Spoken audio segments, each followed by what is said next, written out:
I pulled into my driveway in suburban Phoenix, Arizona, exhausted after another long shift at the hospital, only to find my most prized possession gone from where it had sat under its car cover for the past 3 weeks. The empty space in front of my garage sent a cold shock through my entire body, and I stood there staring at the oil stain on the concrete, like it might somehow bring back my 1967 Chevrolet Camaro SS. My name is Ryan Lawson, and I had been working double shifts as a surgical nurse at Banner Good Samaritan Medical Center, saving every spare dollar to finally get that engine rebuild done on my vintage Camaro. The car had been my grandfather's, passed down to me when he died 5 years ago, and it meant more to me than any possession I had ever owned. Sure, it needed work. The engine had seized up about a month ago, and I had been waiting for the specialized parts to arrive from a supplier in Detroit. But it was not junk.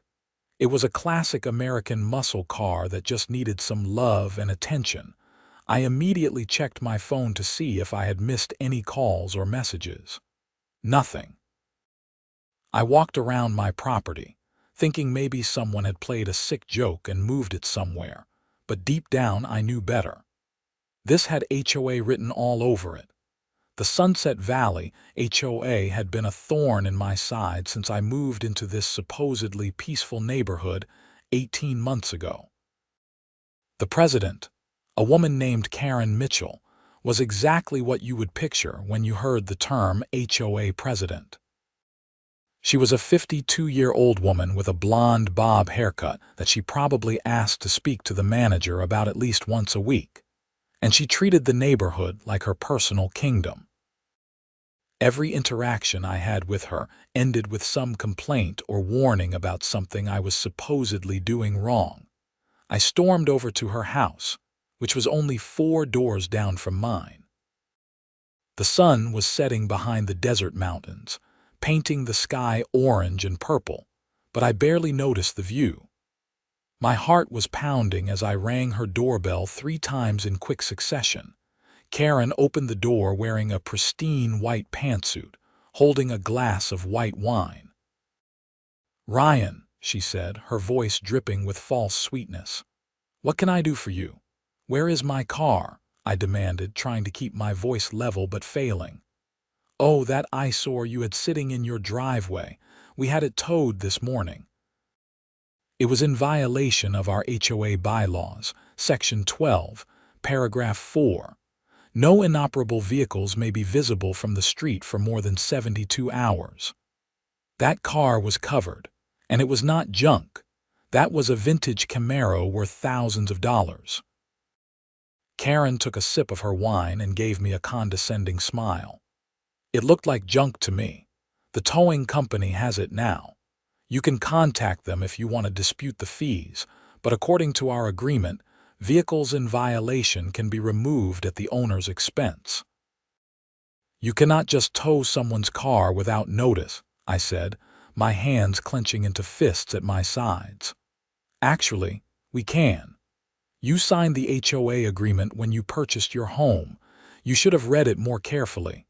The towing company is Desert Star Auto Impound. They are located on East Van Buren Street." "Good evening, Ryan." She closed the door in my face before I could respond. I stood there for a moment, breathing heavily, trying to process what had just happened. This woman had just had my grandfather's car towed like it was some abandoned junker, without even having the decency to call or leave a note. I drove immediately to the impound lot, my mind racing with worst-case scenarios. The place was a chain-link fortress with razor wire on top, surrounded by hundreds of vehicles in various states of disrepair. A bored-looking attendant sat in a small office watching television when I walked in. "I need to get my car," I said, probably too aggressively. "It was towed from my house today. A 1967 Camaro." The attendant, whose name tag read Lewis, slowly turned away from his show and typed something into an ancient computer. Yeah, got it here. Towed this morning at 9:15. That will be $450 for the tow and the first day of storage. $450? Are you kidding me? Lewis shrugged. Rates are posted on the wall. You want your car or not? I pulled out my credit card, fuming. This was money I had been saving for the engine parts. Fine. Where is it? Lewis typed some more, his brow furrowing. Says here it already went to auction. What do you mean auction? You just towed it this morning. Yeah, but the HOA marked it as abandoned junk. We have a special agreement with them. Those vehicles go straight to our weekly auction if they are deemed inoperable. Saves storage space. That is illegal. You cannot just sell someone's property without giving them a chance to claim it. Lewis held up his hands defensively. Look, man, I just work here. You need to talk to my manager, but he is not in until tomorrow morning at 8. I felt like I was going to explode. When was the auction? Started at 3 this afternoon. Probably done by now. I checked my watch. It was 7:30. I had been in surgery all day, completely unreachable, while these people had stolen and sold my grandfather's car. Who bought it? I need to know who bought it.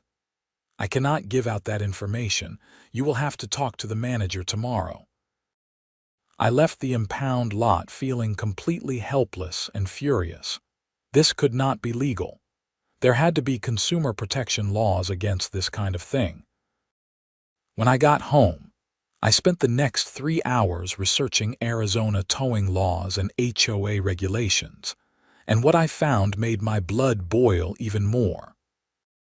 According to Arizona revised statutes, a towing company was required to notify the registered owner of a vehicle before selling it at auction, and there was supposed to be a minimum holding period.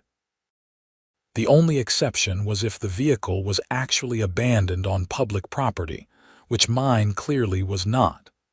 It had been sitting in my own driveway on my own property. I barely slept that night.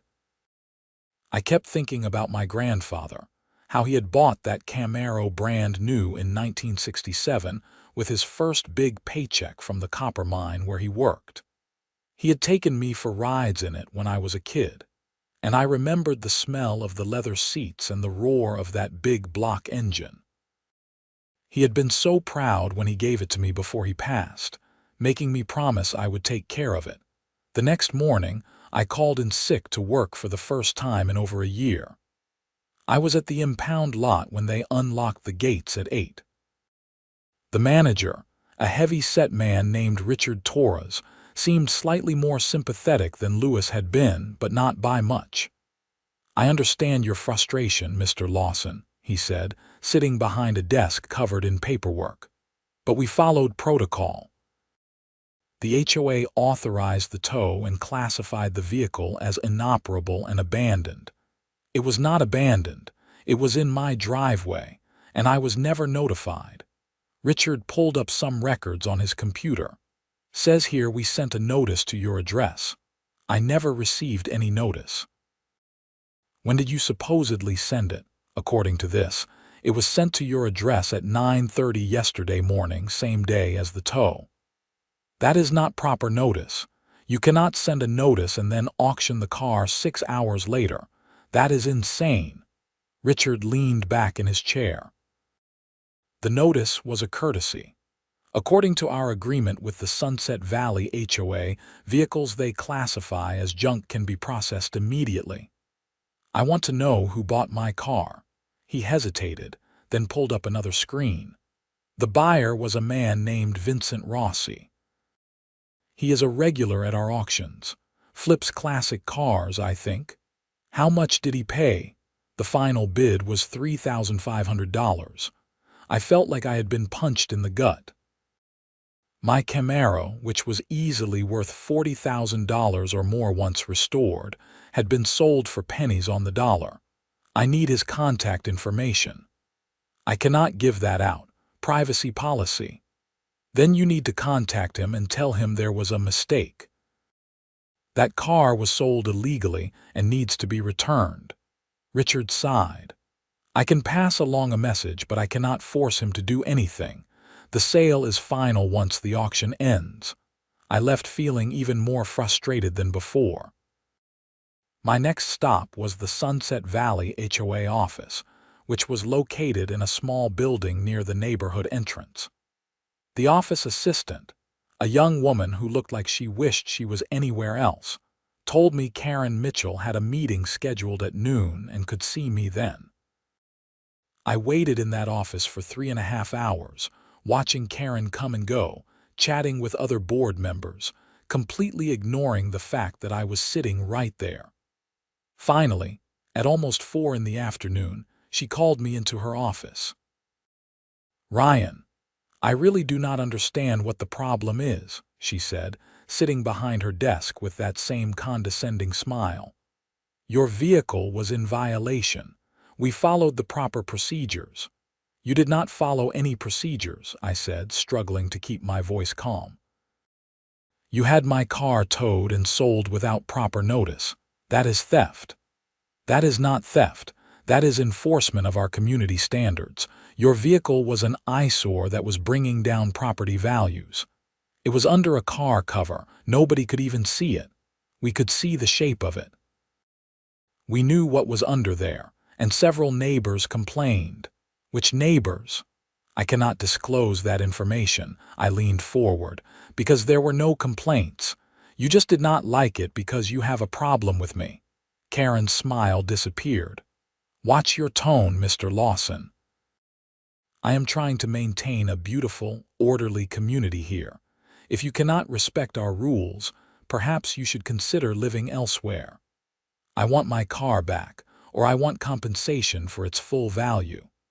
The car was sold for $3,500 at auction.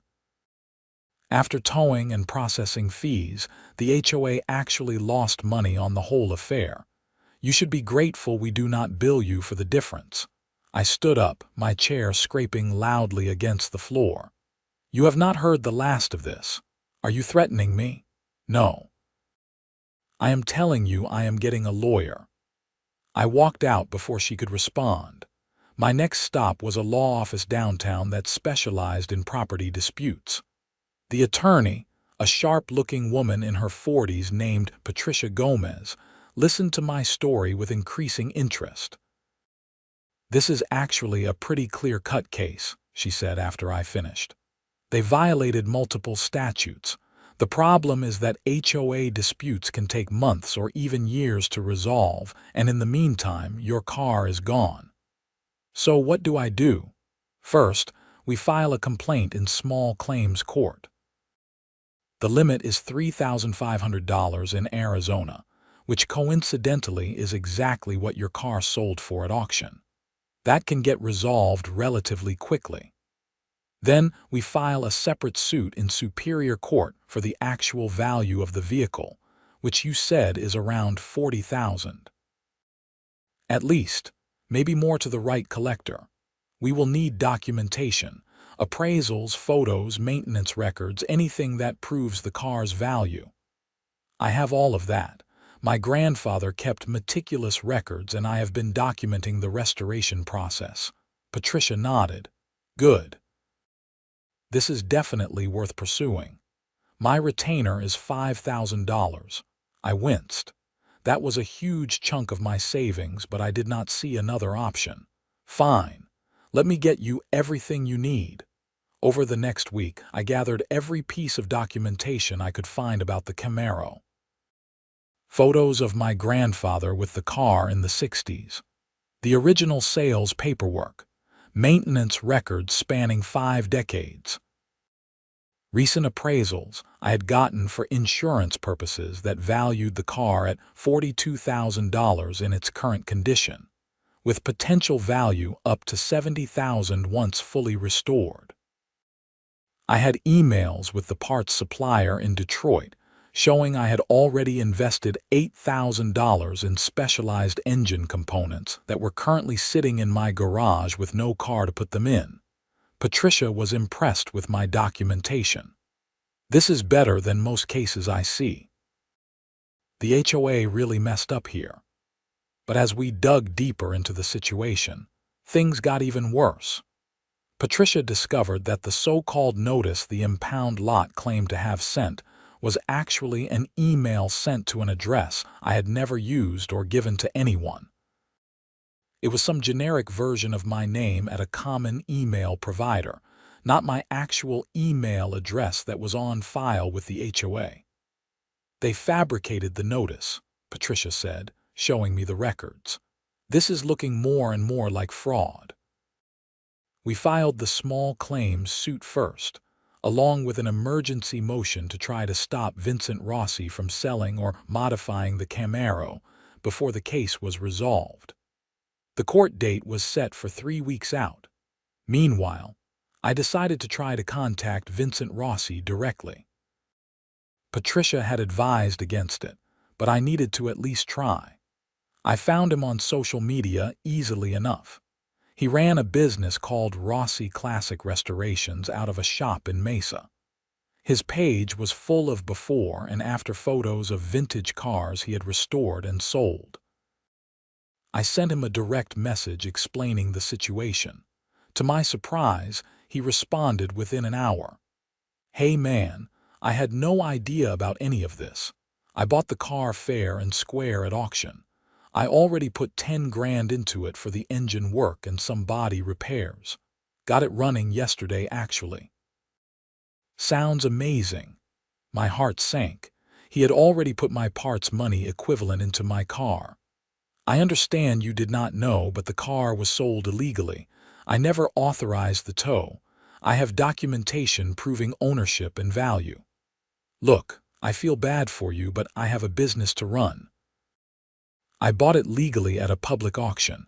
I cannot just give you a car I paid for and put work into. How much would you sell it to me for?" There was a long pause before he responded. "With what I have into it now and the market value, I would need at least 50 grand, $50,000. I did not have that kind of money, and it was more than the car was even worth. He was essentially holding my own property hostage and demanding a ransom. That is insane. You paid $3,500 for it, and I put 10 grand in parts and 20 hours of labor into it so far. Plus I know what these cars are worth. This is business, nothing personal." I wanted to reach through the screen and strangle him, but he was right about one thing. From his perspective, he had bought a car legally and invested money into it. He had no obligation to sell it back to me at a loss. The small claims court date arrived on a Tuesday morning. I took the day off work and met Patricia at the courthouse in downtown Phoenix. Karen Mitchell showed up wearing a business suit and brought the HOA's attorney, a slick-looking guy who probably charged $500 an hour. The judge, an older man named Robert Chen, listened to both sides present their cases. Karen's attorney argued that the HOA had every right to enforce their bylaws, and that I had been properly notified of the violation. Patricia destroyed that argument by presenting evidence that the email address used for notification was not mine, and that the timeline between the supposed notice and the auction was impossibly short under Arizona law. Judge Chen did not look happy. "Miss Mitchell, did you make any attempt to contact Mr. Lawson by phone or in person before having his vehicle towed?" Karen hesitated. "I had spoken to him previously about the vehicle being an eyesore." "When was this conversation?" "Several months ago." "And did you give him a specific time frame to address the issue or warn him about potential towing?" "The bylaws are clear. Residents are expected to know and follow them." Judge Chen shook his head. "That is not how this works. You cannot just take someone's property without proper notice and due process. I am ruling in favor of Mr. Lawson. The HOA is ordered to pay him the auction sale price of $3,500, plus his towing fees of $450, plus court costs." It was a small victory, but it was not enough. That barely covered Patricia's retainer, and I was still out a $40,000 car. The bigger lawsuit in Superior Court was scheduled for 4 months away. But then something unexpected happened. That evening, I got a phone call from a number I did not recognize. "Is this Ryan Lawson?" a woman's voice asked. "Yes, who is this?" "My name is Brenda Harper. I live in your neighborhood over on Cactus Ridge Drive. I heard about what happened with your car." "Okay." I used to be on the HOA board. I resigned last year because I could not stand working with Karen anymore. She has been abusing her position for years, and I have been documenting it. This got my attention. "What kind of abuse?" "Kickbacks from the towing company, for one thing. She has a deal with Desert Star where she gets a percentage of the auction sales for any vehicles she has towed. I have bank statements showing regular deposits from them to her personal account." I could not believe what I was hearing. That is fraud. It is worse than that. She has been doing it to multiple residents. You are not the first person to have a vehicle taken. There was a guy 2 years ago who had a boat in his driveway. Same thing happened. And last year, someone had a motorcycle. Karen has been using her position to essentially steal vehicles and profit from them. Why did not anyone report this before? Because most people do not fight it. They pay the fees and move on. And Karen is very careful. She only targets people who she thinks will not make waves. She picked you because you are single and work crazy hours. She thought you would not have time to fight back. Will you testify about this? Absolutely. I have been waiting for someone to actually take her to court. I have copies of everything. Bank statements, emails, text messages where she bragged about the arrangement. I kept it all. This changed everything. I immediately called Patricia and told her what I had learned. She was practically shouting with excitement. "This is huge. We are not just talking about a civil case anymore. This is criminal fraud. We need to contact the police." The next morning, Patricia and I met with a detective at the Phoenix Police Department's Financial Crimes Unit. Detective Sarah Morrison listened to our evidence with growing interest. Brenda Harper joined us and brought boxes of documentation. "This is a pretty sophisticated scheme," Detective Morrison said, flipping through bank statements. "If what you are showing me is accurate, Miss Mitchell has defrauded multiple residents out of thousands of dollars over at least 3 years. Can you arrest her?" I asked. "We need to build a case first. I will need to interview other victims, subpoena records from the towing company, get warrants for her financial records. This could take weeks or months. What about my car? It is sitting in someone's garage getting modified right now." Detective Morrison made a note. "If we can prove the car was obtained through fraudulent means, we might be able to seize it as evidence and eventually return it to you. But that is a ways down the road." I left the police station feeling frustrated but also hopeful. At least things were moving forward, even if slowly. Over the next few weeks, the investigation picked up steam. Detective Morrison discovered that Karen had been running this scheme for 5 years, not 3. She had arranged for over 30 vehicles to be towed and sold, pocketing 15% of each auction sale. The total amount she had stolen was over $200,000.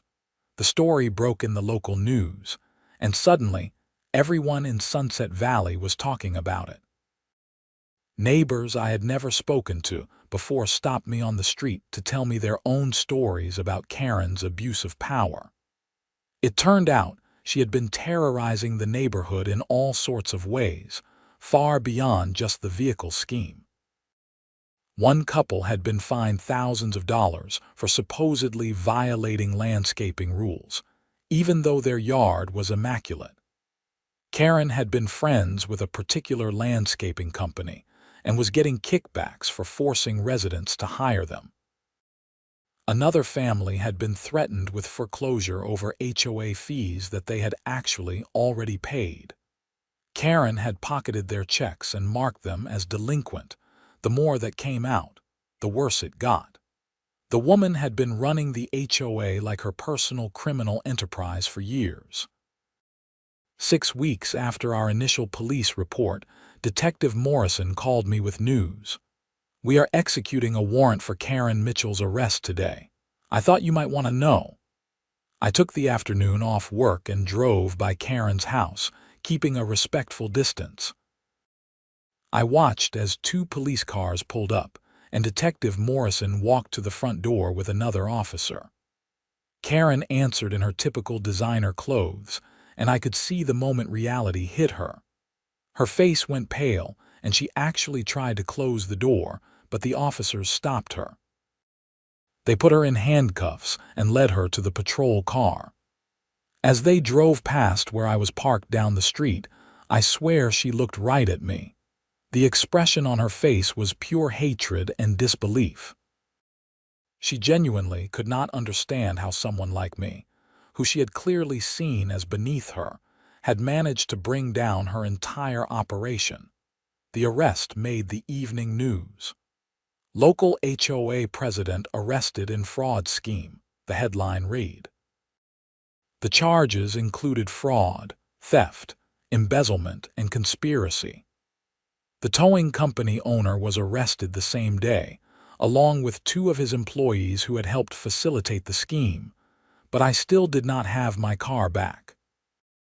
Vincent Rossi was not charged with anything since he had not known the car was stolen, but the car itself was seized as evidence.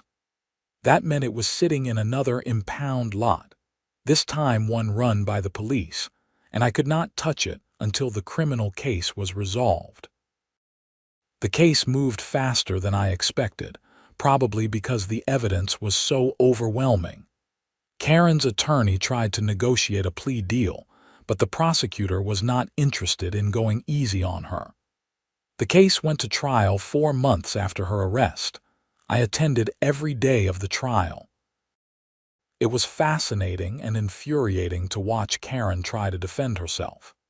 She claimed she had just been trying to maintain community standards, and that any money she received was legitimate compensation for her time and effort as HOA president. The jury did not buy it. The prosecutors brought in victim after victim, each telling stories of how Karen had abused her power. They showed the bank records proving the kickback arrangement. They even had recordings of phone calls between Karen and the towing company owner, where they discussed which vehicles to target next based on their potential auction value. My Camaro became the centerpiece of the case because it was the highest value item she had stolen. The prosecution brought in a classic car appraiser who testified that the car was worth between $40,000 and $70,000, depending on the buyer. They showed photos of my grandfather with the car, documentation of the family history, proof that I had been actively working to restore it. Karen's attorney tried to argue that the car looked like junk and that Karen had genuinely believed it was abandoned. Patricia, who was there as a witness, took the stand and methodically destroyed that argument. She showed that Karen had specifically targeted my car when she saw me having it delivered on a flatbed 3 months earlier. A neighbor testified that Karen had asked him about the car and seemed very interested in what it was worth. The trial lasted 2 weeks. The jury deliberated for less than 4 hours before returning guilty verdicts on all counts. Karen sat there stone-faced as the verdict was read, but I saw her hands shaking. At sentencing, the judge did not hold back. "Miss Mitchell, you were in a position of trust within your community, and you abused that trust in the most egregious way possible. You stole from your neighbors, you defrauded people who had done nothing wrong, and you showed no remorse throughout this entire process. I am sentencing you to 7 years in state prison, followed by 5 years of probation. You are also ordered to pay full restitution to all victims, totaling $243,000. Karen finally showed emotion at that, tears running down her face as she was led away. I felt no sympathy. She had brought this entirely on herself. The best part was that the HOA board had taken out insurance specifically to protect against board member misconduct.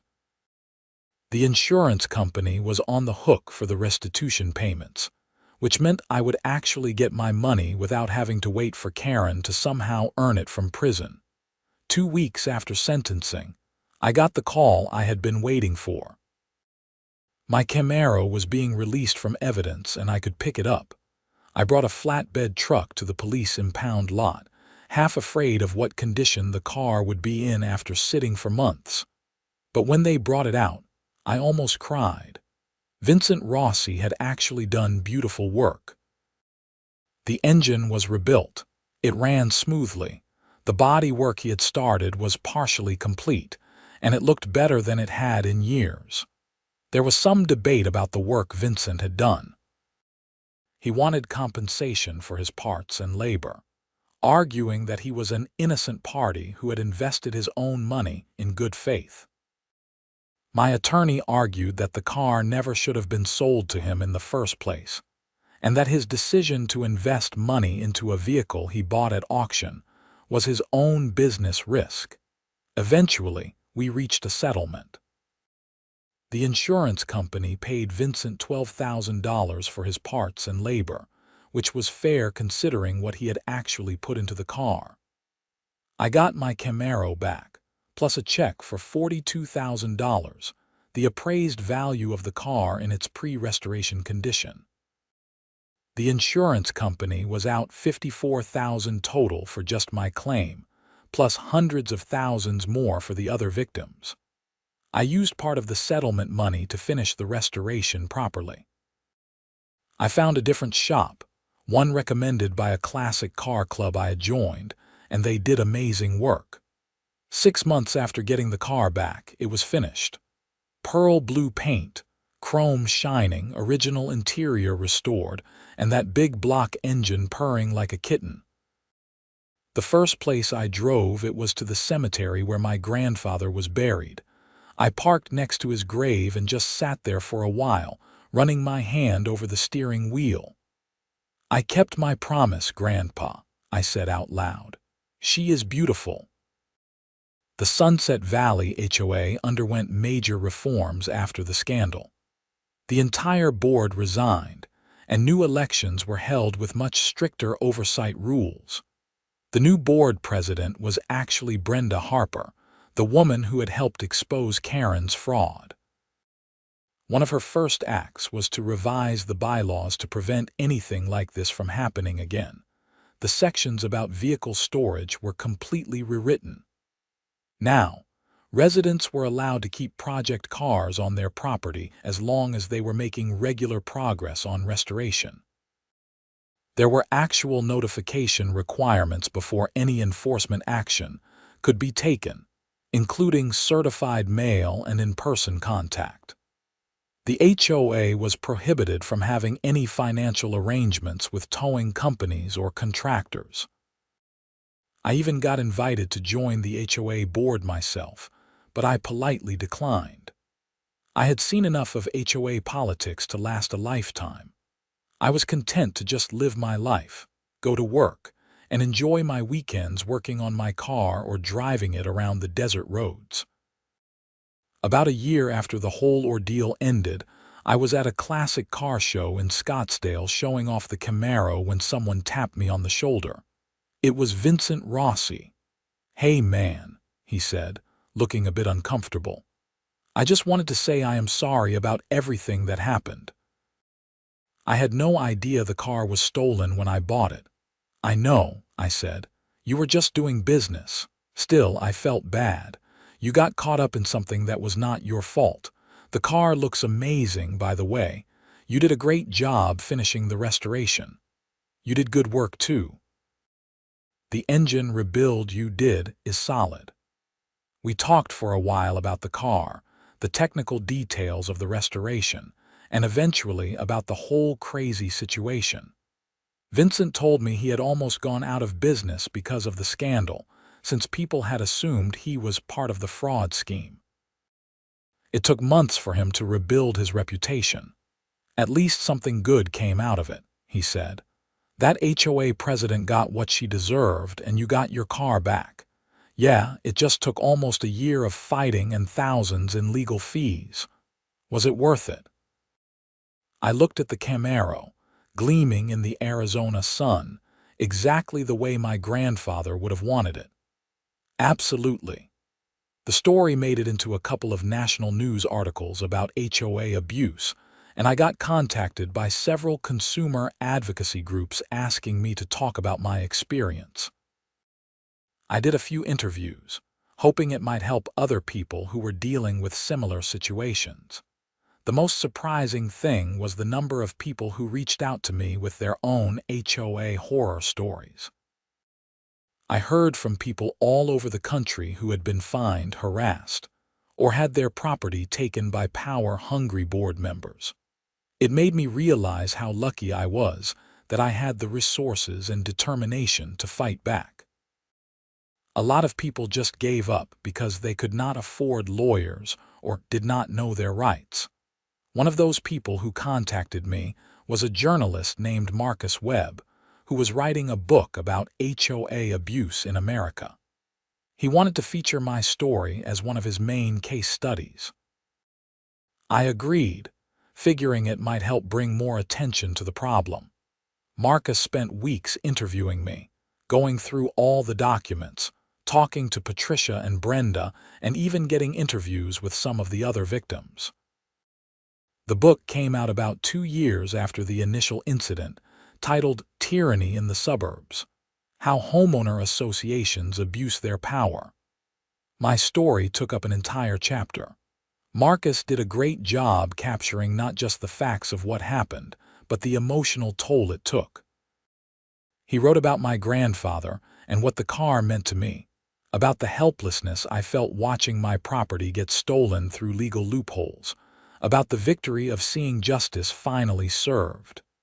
The book got some attention, including an appearance by Marcus on a few cable news shows.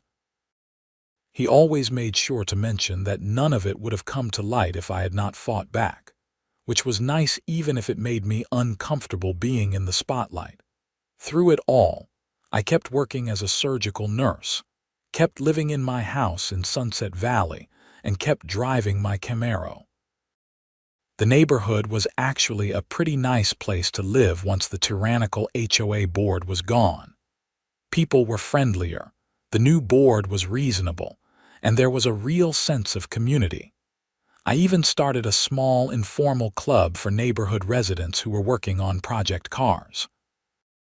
We would meet up once a month, share tips and tools, and just enjoy talking about our vehicles. It turned out there were several other people in the neighborhood who had been afraid to work on their cars because of Karen's previous reign of terror. Now they felt free to pursue their hobbies without fear. One of those people was a guy named Tony Chen who lived a few streets over. He had a 1969 Mustang Boss 429 that he had been hiding in his garage for years, afraid to even let people know it existed.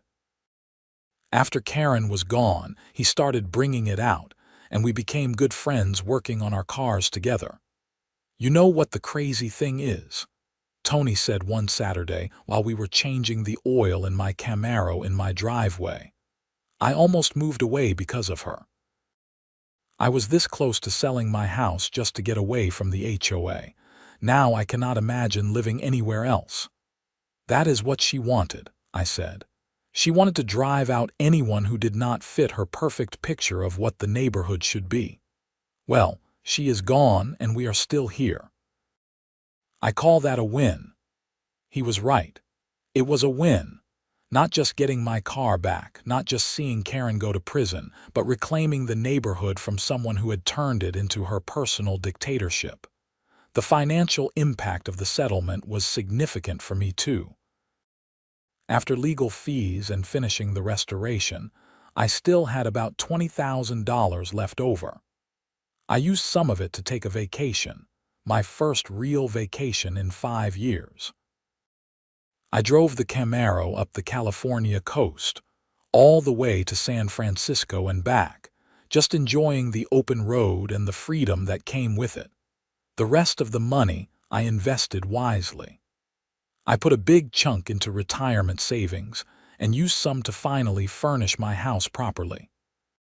For the first time since buying the place, it actually felt like a home rather than just a place I slept between shifts at the hospital. Work got better too. I had been so stressed during the whole ordeal that it had affected my performance. Once it was over, I felt like I could breathe again. I got a promotion to senior surgical nurse, with a raise and better hours. Life was finally getting back to normal, or rather, better than normal. I started dating again too, something I had not had time or energy for during the legal battle. I met a woman named Beth Harrison at the classic car show where I had run into Vincent. She was there with her father, who had a pristine 1970 Plymouth Barracuda. We hit it off immediately. Beth was a teacher at a local high school, and she thought the whole story about my car and the HOA was both terrible and hilarious. Only you could turn an HOA dispute into a criminal case, she joked. I did not turn it into anything. Karen did that all by herself. True, but most people would have just given up. The fact that you fought for a year to get your grandfather's car back says a lot about you. We had been dating for about 6 months when she asked me something I had not expected. Would you ever sell it? The Camaro, I mean. Why would I sell it? I do not know. It is worth a lot of money and you went through hell to keep it. Would not it be easier to just cash out? I thought about it for a moment. No, it is not about the money. It never was. This car is the last piece of my grandfather I have. When I am driving it, I feel connected to him. Does that sound weird? No, she said, squeezing my hand. It sounds perfect. About 3 years after the whole incident, I got a letter in the mail from the Arizona Department of Corrections. It was from Karen Mitchell. I almost threw it away without reading it, but curiosity got the better of me. The letter was surprisingly short. Ryan, I know you probably do not want to hear from me, but I wanted you to know that I am sorry for what I did. I know that does not change anything, and I do not expect your forgiveness. I have had a lot of time to think about my actions and the people I hurt.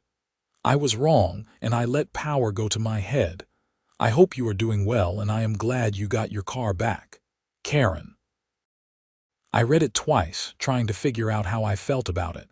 Was she genuinely sorry, or was this some kind of ploy for early parole? Did it even matter? I decided it did not matter. Whether she was truly remorseful or not, it did not change what she had done or the consequences she faced. I put the letter in a drawer and never responded. Life continued to move forward. Beth and I got more serious, and eventually she moved into my house. She loved the neighborhood and got along great with everyone. We even hosted some of the HOA meetings at our place, which was surreal considering how the whole thing started. I kept the Camaro in pristine condition, taking it to shows and occasionally racing it at the local drag strip. It never failed to turn heads wherever I went. People would come up and ask about it, and I always told them the whole story. A lot of them could not believe it, but the ones who had dealt with difficult HOAs totally understood. The car became somewhat famous in the local classic car community. It was not just because it was a beautiful restoration of a rare muscle car, but because of the story behind it. That is the HOA car, people would say, and everyone knew what they meant. One day, about 4 years after everything was resolved, I was at a gas station filling up the Camaro when an older man approached me. He was probably in his 70s, wearing a Korean War veteran cap. "That is a beautiful Camaro," he said. 67. Yes, sir. SS with a 396 big block. I had one just like it, same year, same color. Sold it in the 80s when my kids were born and needed a family car. Biggest mistake I ever made. We talked for a while about the car, and I told him the whole story about my grandfather and the HOA situation. His eyes got wide when I told him about the theft and the legal battle. "Good for you for fighting back," he said. "Too many people just roll over when they get pushed around. Your grandfather would be proud." After he walked away, I sat in the car for a minute before starting it up. He was right. My grandfather would be proud, not just of the car, but of the fact that I had stood up for what was right, even when it was difficult and expensive and time-consuming. That was really what the whole thing had been about. Yes, I loved the car, and yes, it had sentimental value, but it was also about principle. It was about not letting someone abuse their power just because they thought they could get away with it. It was about fighting for what was rightfully mine, even when the system seemed stacked against me. Karen had thought I would be an easy target. Single guy, worked long hours, no family in the area. She thought I would not have the time or resources to fight back. She was wrong. The HOA reforms that came out of the scandal had ripple effects beyond just Sunset Valley. Other HOAs in Arizona started reviewing their own policies after seeing what had happened. The state legislature even passed new laws strengthening homeowner protections and limiting HOA power. It was not perfect, but it was progress. I got invited to speak at a few homeowner advocacy group meetings, sharing my story and encouraging people to know their rights. It was strange being seen as some kind of HOA resistance hero, but if my experience could help other people avoid similar situations, it was worth it. Beth and I got married 5 years after we met, in a small ceremony at a vineyard outside of Phoenix. We drove away from the reception in the Camaro, tin cans tied to the bumper and "Just Married" written on the back window. My grandfather's car, the one Karen Mitchell had tried to steal and sell for scrap, was now carrying me into the next chapter of my life. Sometimes I wondered what would have happened if I had not fought back, if I had just accepted the loss and moved on with my life. I probably would have saved money on legal fees. I definitely would have saved stress and time, but I also would have lost more than just a car. I would have lost a piece of my grandfather's legacy, and I would have let someone get away with abusing their power. The Camaro sat in my garage most days now, driven on weekends and special occasions. It was worth even more than before, with professional appraisals putting it at over $80,000 thanks to the quality of the restoration. But I would never sell it. It meant too much. Every time I started that engine and heard it roar to life, I thought about my grandfather. I thought about him buying this car brand new in 1967, excited about his future. I thought about him taking me for rides as a kid, letting me shift gears while sitting on his lap. I thought about him giving it to me before he died, trusting me to take care of it. And I thought about Karen Mitchell sitting in prison, probably regretting the day she decided to mess with something that did not belong to her. She had thought she was above the law, that her position as HOA president gave her the right to do whatever she wanted. She learned the hard way that nobody is above the law. The insurance company that paid out all the claims ended up suing the HOA's previous management company for negligence. Apparently, they should have had better oversight to prevent someone like Karen from abusing her position for so long. That case settled out of court for an undisclosed amount, but I heard it was substantial. Desert Star Auto Impound went out of business. After the owner was convicted as part of the fraud scheme, nobody wanted to use them anymore. The business was liquidated and the property sold. I did not feel bad about that at all. They had been willing participants in Karen's scheme, and they deserved what they got. Vincent Rossi ended up doing pretty well despite the initial hit to his reputation. Once people understood he had been an innocent party, his business bounced back. We stayed friendly. occasionally running into each other at car shows. There were no hard feelings.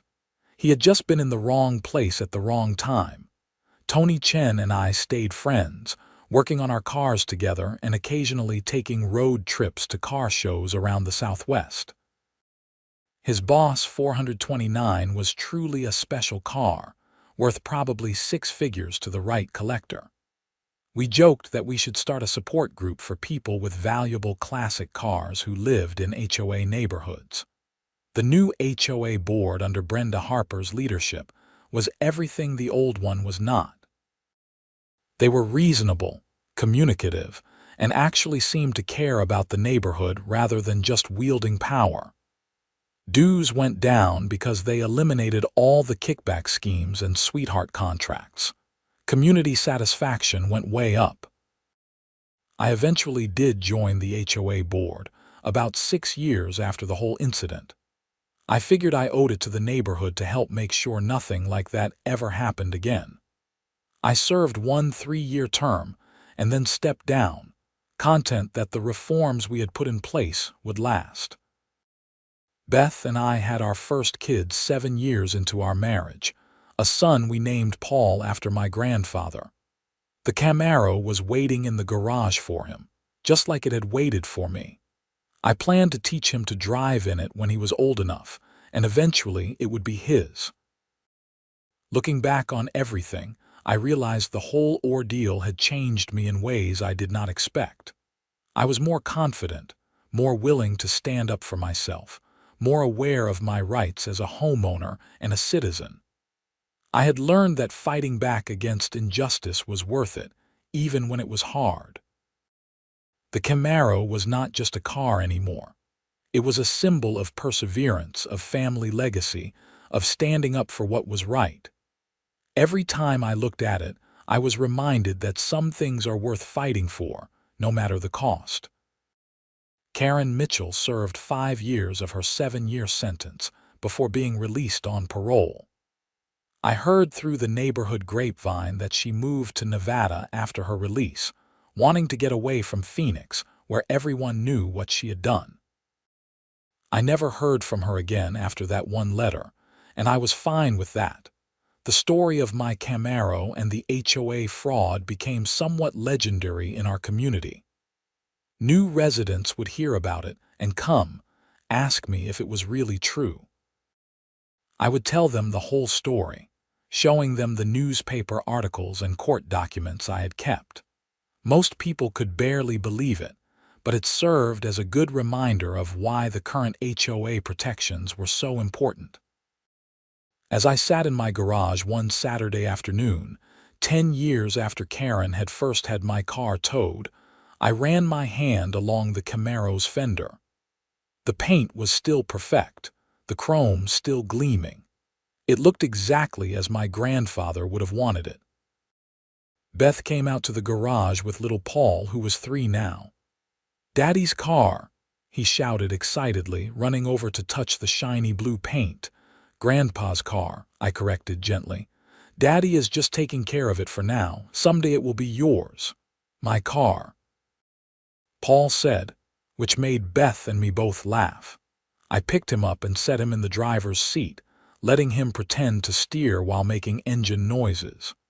He had no idea of the story behind this car, of what it had taken to keep it in the family. Someday I would tell him, when he was old enough to understand.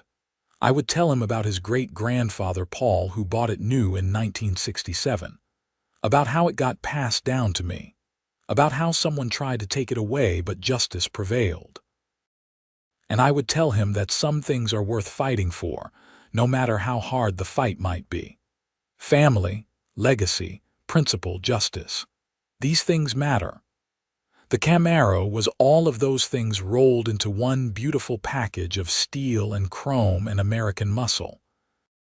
The engine roared to life as I turned the key, that distinctive sound that only a big block Chevy can make.